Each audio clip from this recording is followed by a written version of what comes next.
Kisah Muslim, kisah penggugah jiwa. Apakah Yahudi berhak atas Palestina?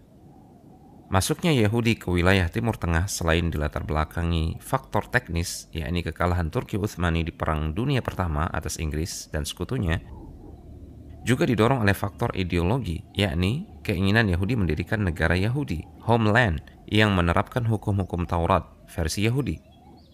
Dari situ muncullah klaim orang-orang Yahudi yang dipelopori oleh Theodor Herzl, bapak Yahudi modern, bahwa kitab suci mereka mengatakan tanah Palestina diwariskan untuk bangsa Yahudi. Apakah benar Yahudi memiliki hak atas tanah Palestina? Latar belakang klaim Yahudi atas Palestina. Alasan utama Yahudi memilih tanah Palestina adalah karena tanah Kanaan tersebut telah dijanjikan kepada Nabi Ibrahim alaihissalam dan anak keturunannya untuk membangun negara di wilayah tersebut. Dan mereka mengklaim bahwasanya mereka adalah keturunan dari kekasih Allah itu. Janji itu termaktub dalam kitab Kejadian 15 ayat 3-5. Sungguh akan kami berikan tanah ini dari sungai Mesir hingga sungai besar, yakni sungai Efrat. Oleh karena itu, baik Yahudi yang fundamentalis maupun yang liberalis berbondong-bondong datang ke Palestina untuk menjemput janji kitab suci mereka. Bahkan kedatangan mereka telah berlangsung sebelum tahun 1948 yang menjadi hari jadi negara Israel. Namun klaim mereka ini dianggap sangat lemah. Jika benar Palestina adalah tanah yang dijanjikan, mengapa isu ini tidak muncul sejak dahulu kala? Bahkan isu ini belum ada ketika gerakan politis Zionis pertama kali muncul di zaman Theodor Herzl. Sebelum Palestina, awalnya Theodor Herzl menetapkan beberapa wilayah Afrika, Amerika Utara, dan El Arish di Sinai, Mesir, sebagai tanah nasional mereka.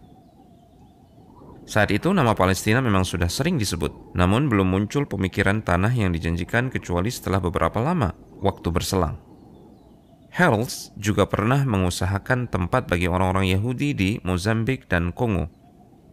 Pembesar-pembesar Zionis lainnya seperti Max Nordau pada tahun 1897 mengusulkan Argentina untuk negara Yahudi. Tahun 1901 ia mengusulkan Siprus dan di Uganda tahun 1903. Penduduk asli Palestina. Jika orang-orang Yahudi mengklaim secara nasab mereka adalah pewaris tanah Palestina, maka klaim ini sangat rapuh sekali dan mudah untuk dibantah. Mengapa? Karena nenek moyang bangsa Arab dari kalangan orang-orang Kanaan telah menginjakkan kaki di tanah tersebut sejak awal tahun 3000 sebelum Masehi atau bahkan sejak 4000 sebelum Masehi. Sehingga daerah tersebut dinamai dengan tanah Kanaan. Setelah beberapa waktu berlalu, wilayah tersebut pun memiliki 3 bahasa yang digunakan untuk komunikasi keseharian mereka. Bahasa Arab, Aramiyah, yaitu bahasa yang digunakan Nabi Isa alaihissalam, dan bahasa Kanaaniyah. Khaz'al al-Majidi menyatakan orang-orang Kanaan berasal dari wilayah pesisir Teluk Arab. Hal ini didasari dengan adanya kesamaan nama-nama tempat di pesisir Teluk Arab di era klasik dengan nama-nama kota tempat bermukimnya orang-orang Kanaan di wilayah Syam.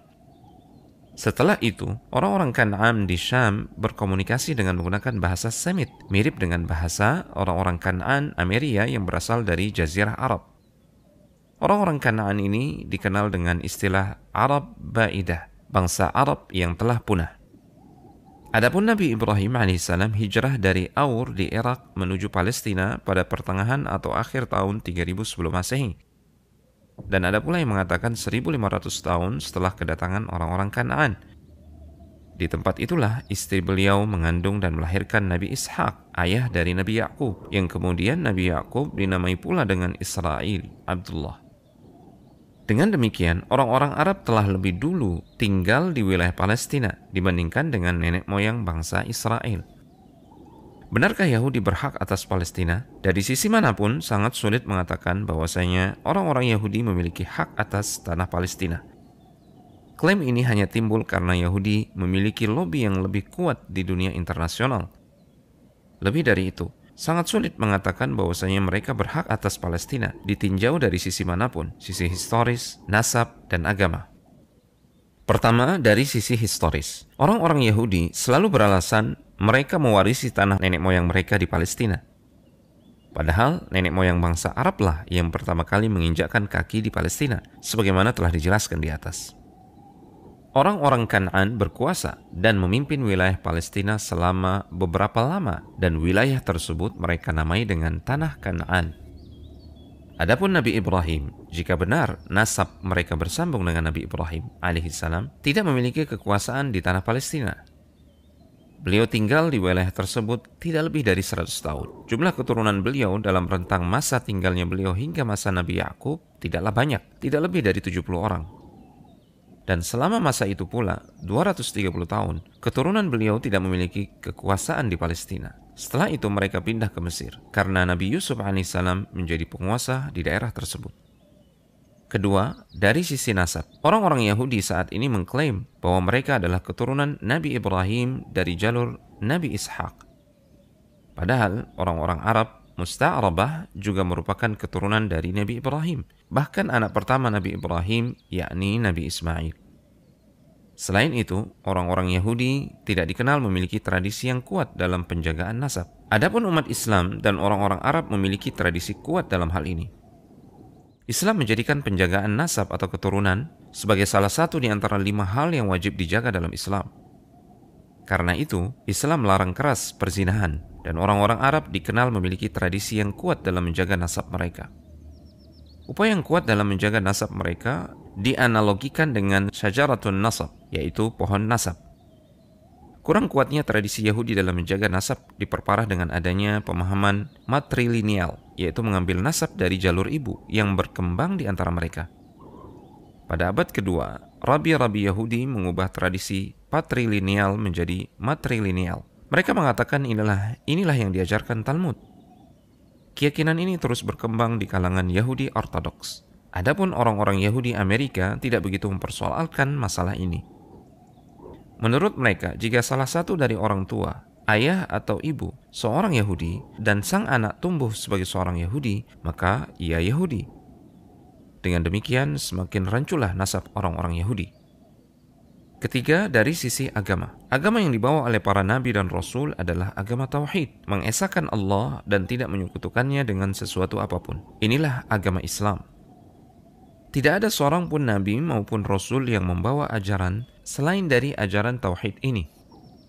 Oleh karena itu, Allah Ta'ala membantah penisbatan Nabi Ibrahim alaihissalam kepada agama Yahudi. Allah Subhanahu wa Ta'ala berfirman yang artinya, Ibrahim bukan seorang Yahudi dan bukan pula seorang Nasrani. Akan tetapi, dia adalah seorang yang lurus lagi berserah diri kepada Allah, dan sekali-kali bukanlah dia termasuk golongan orang-orang musyrik.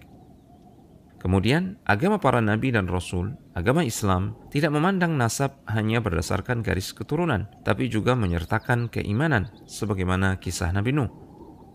Nabi Nuh berseru kepada Tuhannya sambil berkata, "Ya Tuhanku, sesungguhnya anakku termasuk keluargaku, dan sesungguhnya janji engkau itulah yang benar, dan engkau adalah hakim yang seadil-adilnya." Allah Subhanahu wa Ta'ala lantas berfirman yang artinya, "Wahai Nuh, sesungguhnya dia bukanlah termasuk keluargamu. Sesungguhnya perbuatannya perbuatan yang tidak baik. Sebab itu janganlah engkau memohon kepadaku sesuatu yang engkau tidak mengetahui hakikatnya. Sesungguhnya aku memperingatkan kepadamu supaya engkau jangan termasuk orang-orang yang tidak berpengetahuan." Allah Ta'ala lebih mengedepankan hubungan keimanan dibandingkan hubungan nasab. Oleh karena itu, Allah Subhanahu wa Ta'ala menyelamatkan pengikut Nabi Nuh dan menggolongkan mereka sebagai keluarganya dan menenggelamkan anaknya yang ingkar kepada Allah. Walaupun secara hubungan nasab, sang anak lebih dekat kekerabatannya dibandingkan dengan para pengikut Nabi Nuh alaihissalam. Dengan demikian, klaim Yahudi atas tanah Palestina sangat lemah sekali. Mereka tidak memiliki argumentasi yang kuat, baik dari tinjauan historis, nasab, dan agama. Mereka tidak lebih dari kalangan penjajah yang merebut paksa Palestina dari pemukim aslinya.